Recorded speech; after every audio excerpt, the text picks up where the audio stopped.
የንስር ማለዳ።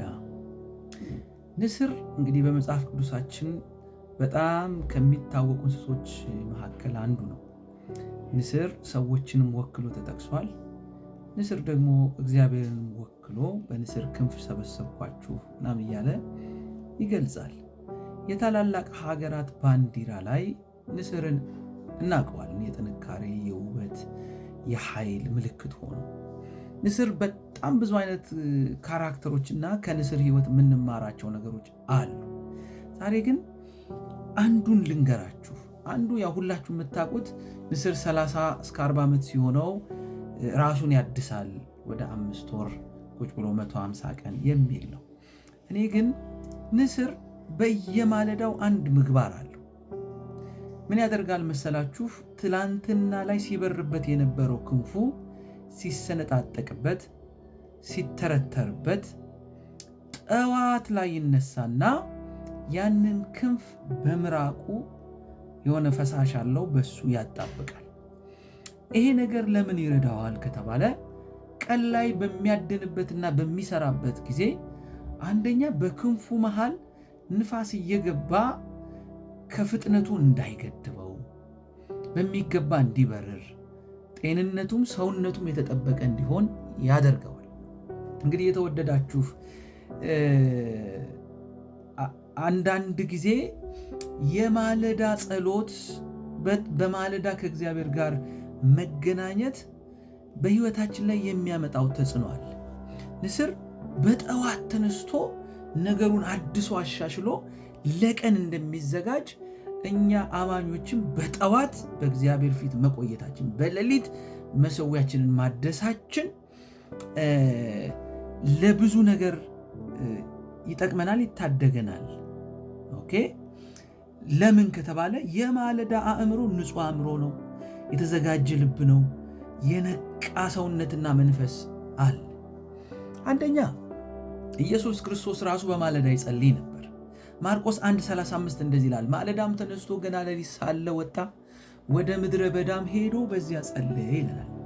የኢየሱስ ክርስቶስን ፈለግ ለመከተል ሌሊት ላይ የሚደረጉ ጸሎቶች እንዴት ጥሩ ናቸው መሰላችሁ። ሰውነታችን አርፏል፣ አእምሮአችን በብዙ ነገር አልተጠመደም። ሌሊት ተነስቶ መጸለይ ከአምላክ ጋር በሚገባ ኮሚኒኬት ለማድረግ የነቃ መንፈስ እንዲኖረን ይረዳናል።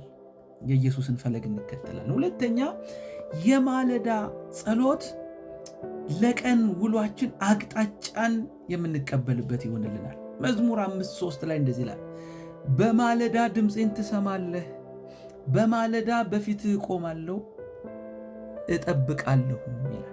አይገርምም? ጸሐፊው መዝሙር 5:3 በጠዋት ተነስቼ በማለዳ በአንተ ፊት እጮኻለሁ፣ በአንተ ፊት ከአንተ ጋር ኅብረት አድርጋለሁ፣ አንተም ትሰማኛለህ። እግዚአብሔር ከሰማ ደግሞ ቀጥሎ መልስ ይመጣል ማለት ነው። እግዚአብሔር ይባረክ። የማለዳ ጸሎት ቀኑን ሙሉ በእግዚአብሔር ሕልውና ውስጥ እንድንኖር፣ በእግዚአብሔር ምሪት ውስጥ እንድንኖር ያደርገናል። ኦኬ። ባይ ዘ ዌይ በማለዳ የሰራነው ስፖርት ሰውነታችን ሪፍሬሽ እንደሚያደርገው፣ በማለዳ የወሰድነው ሻወር በጣም ሪፍሬሽ እንደሚያደርገን፣ በማለዳ በጠዋት በሌሊት ከእግዚአብሔር ጋር ተገናኝቶ መውጣት ሕልውና ውስጥ እንድንቆይ፣ ከእግዚአብሔር ጋር እንድንጣበቅ፣ የእግዚአብሔር አጀንዳ እንድናስፈጽም ያደርገናል። ምንድነው አንድ ሰው ታዋቂ ሰው ሲናገር ቀኑን ከመጀመር በፊት የቀኑን ጌታ አገኘው የሚባል ነገር አለና ቀኑን ከመጀመራችሁ በፊት በማለዳ ከእግዚአብሔር ጋር መነጋገር ማትረፍ ነው። ሶስተኛው ማለዳ ምሕረትና ኃይልን ይዞልን ይመጣል። የማለዳ ጸሎት ሰቆቃወ ኤርምያስ 3:25 ላይ ማለዳ ማለዳ አዲስ ነው ታማኝነቱም ብዙ ነው ይላልና እያንዳንዱ ቀን የራሱ ቻሌንጅ የራሱ መከራ እንዳለው፣ እያንዳንዱ ቀን የራሱ ክፋት እንዳለው፣ እያንዳንዱ ማለዳ የእግዚአብሔር አዲስ ጸጋ አለው። እያንዳንዱ ማለዳ የእግዚአብሔር አዲስ ምሕረት አለው፣ አዲስ ኃይል አለው። እሱን እንድንቀበል ያደርገናል። ሌላኛው ማለዳ ጸሎት በሌሊት ከእግዚአብሔር ጋር መገናኘት ከክፉ እንድንጠበቅ ያደርገናል።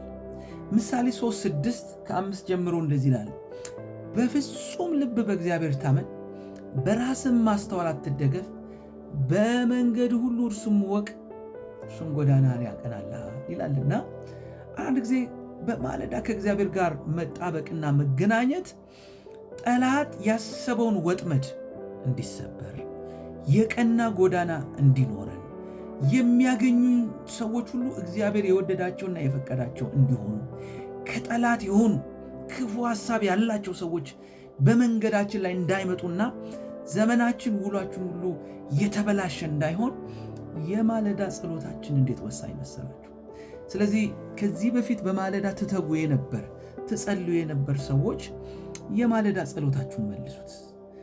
ማለዳ ላይ እጇል፣ ማለዳ ላይ ምሪታል፣ ማለዳ ላይ ህልውናዋል። ሌላ ቀን ላይ የለም ማለት አይደለም። በማለዳ ግን የሚሰራ ስራ ቀን ላይ ትልቅ ተጽዕኖ ያመጣልና በማለዳ እንደ ንስር ነገሮቻችንን አድሰን የወላለቁ ነገሮቻችንን አስተካክለን ይቅር ያላልነውን ይቅር ብለን ደግሞ በመንፈሱ ተሞልተን ታድሰን እንድንወጣ እግዚአብሔር ይርዳን። እንደ ንስር ማለዳችን ከእግዚአብሔር ጋር ተገናኝተን የምንጠገንበት ይሁንልን። አሜን። ተባረኩ።